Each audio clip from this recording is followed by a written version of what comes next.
আরে বোকা, কাঁঠাল চুরি করতে এসেছিস আর আঠার ভয় করছিস? এত সেই শেয়ালের মতো হলো যে কুমিরের ভয়ে জলে নামতে চায় না। তুই শক্ত করে ধর, আমি ছাড়ছি। রেডি? না না, দাঁড়া, আমি ঠিক মতো দাঁড়াই। হ্যাঁ, এবার ছাড়। ওকে, 1 2 আর এই 3। ফটিক ডাল ধরে জোরে একটা ঝাঁকুনি দেয়। প্রায় 10-12 কেজি ওজনের বিশাল কাঁঠালটা বোটা ছিঁড়ে সোজা নিচে পড়তে শুরু করে। কদমারি চাদরটা পেতে রাখে, কিন্তু সে ধারণাই করতে পারেনি কাঁঠালটা এত ভারী হবে। ওরে বাবা রে, এ কি ফেললি? এ তো কাঁঠাল না, যেন আস্ত একটা পাথর। কাঁঠালের আঠার ধারালো কাটায় জমিলার শখের চাদরটা এমনভাবে জড়িয়ে যায় যে ওটা কি আর চেনার উপায় থাকে না।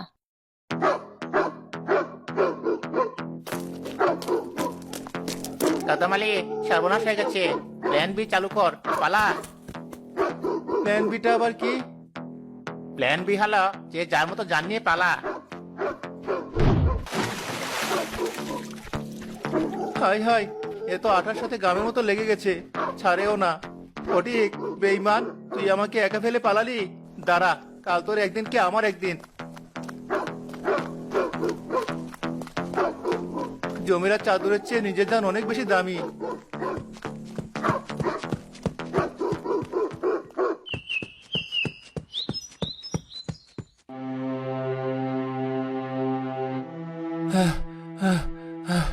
বাঁচা গেল, অল্পে যেন বেঁচে গেছি। কুকুর দুটো যদি আরো একটু আগে আসতো, তাহলে আজ আমার লাশটা খুঁজে পাওয়া যেত না। হারামজাদা ফটিক আমাকে ফেলে পুকুরে চাপ দিল, বন্ধু নামে কলঙ্ক।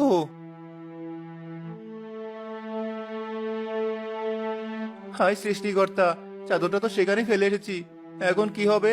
জমেলা ঘুম থেকে উঠেই তো চাদরটা খুঁজবে, তখন আমি কি বলবো? যা হওয়ার হবে, এখন চুপচাপ শুয়ে পড়ি। ঘুম থেকে উঠলে যদি জিজ্ঞেস করে, বলবো আমি জানি না, হয়তো ঘুমের করে কোথাও রেখে দিয়েছো। হ্যাঁ, এটাই সবচেয়ে ভালো বুদ্ধি, দোষটা ওর ঘাড়ে চাপিয়ে দিতে হবে। কদমালি খাটের একপাশে শুয়ে পড়ে, কিন্তু ভয়ে তার ঘুম আসে না।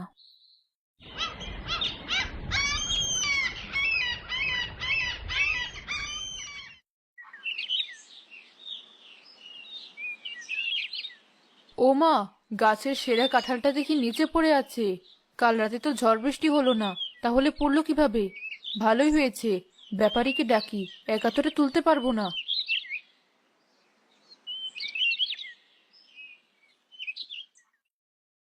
এ কি, কাঁঠালের গায়ে মেয়ে মানুষের চাদর কেন? এর মানে কি রাত এখানে অন্য কিছু ঘটেছে? আমার সাথে এত বড় বেইমানি!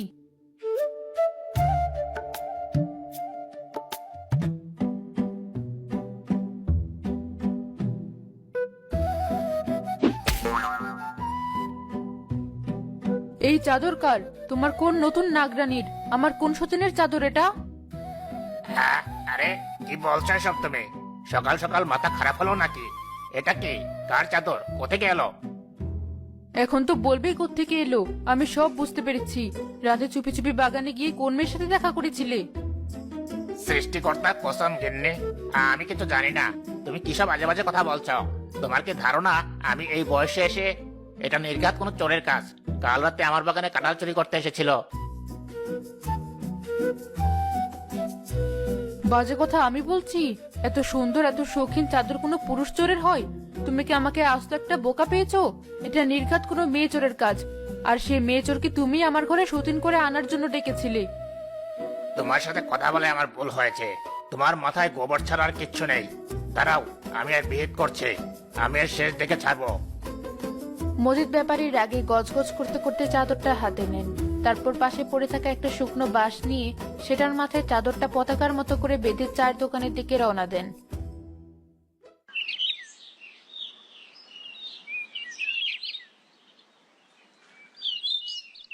শোনো রসুলপুর গ্রামের ভাই সব মুরব্বীগণ, সবাই কান খুলে শুনে রাখো। আমার মান সম্মান আজ প্রশ্নের মুখে। কাল রাতে আমার বাগান থেকে কেউ কাঁঠাল চুরি করতে এসে এই চাদর ফেলে গেছে। আমি জানতে চাই, এই চাদর কার? এই চাদর যার, সেই হলো আসল চোর।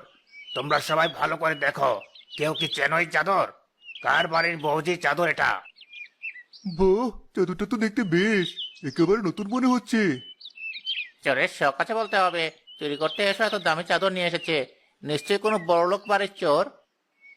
আমার কি মনে হয় জানেন ব্যাপারী চাচা, এটা কোনো মানুষের কাজ না, এটা নির্ঘাত কোনো পেতনির কাজ। রাতের বেলা পেতনিটা আপনার গাছের কাঁঠাল খেতে এসেছিল, আর যাওয়ার সময় ভুল করে তার চাদরটা ফেলে গেছে। দূর, পেতনি আমার চাদর গায়ে দেয় নাকি? ওটি, তুই সব ব্যাপারে তোর পণ্ডিত্য ফলাতে আসিস কেন? তুমি আমার নতুন চাদরটা দেখেছো? আমি তো সকাল থেকে খুঁজে পাচ্ছি না, রাতে তো গায়ে দিয়েই ঘুমোলাম। আমি আমি কিভাবে বলবো, আমি তো ঘুমিয়েছিলাম। হঠাৎ বাঁশের মাথায় উঠতে থাকা নিজের শখের চাদরটার দিকে জমিলার নজর যায়। ওমা, ব্যাপারী চাচা, আমার নতুন চাদরটা আপনার বাঁশের ডগায় কি করছে? আমি তো সকাল থেকে সারা বাড়ি খুঁজে হয়রান। এটা তো রাতে আমি গায়ে দিয়ে ঘুমিয়েছিলাম, এটা আপনার কাছে গেল কিভাবে? জমিলার এই কথা শোনার সাথে সাথে পুরো দোকানে নীরবতা নেমে আসে। ধীরে ধীরে সবার দৃষ্টি গিয়ে স্থির হয় কোনায় বসে থাকা কদম আলীর উপর। কি বললে মা, এটা তোমার চাদর? রাতে তুমি এটা গায়ে দিয়ে ঘুমিয়েছিলে? তাহলে তো আর চোরকে খুঁজতে হবে না, চোর তো আমাদের সামনেই বসে আছে।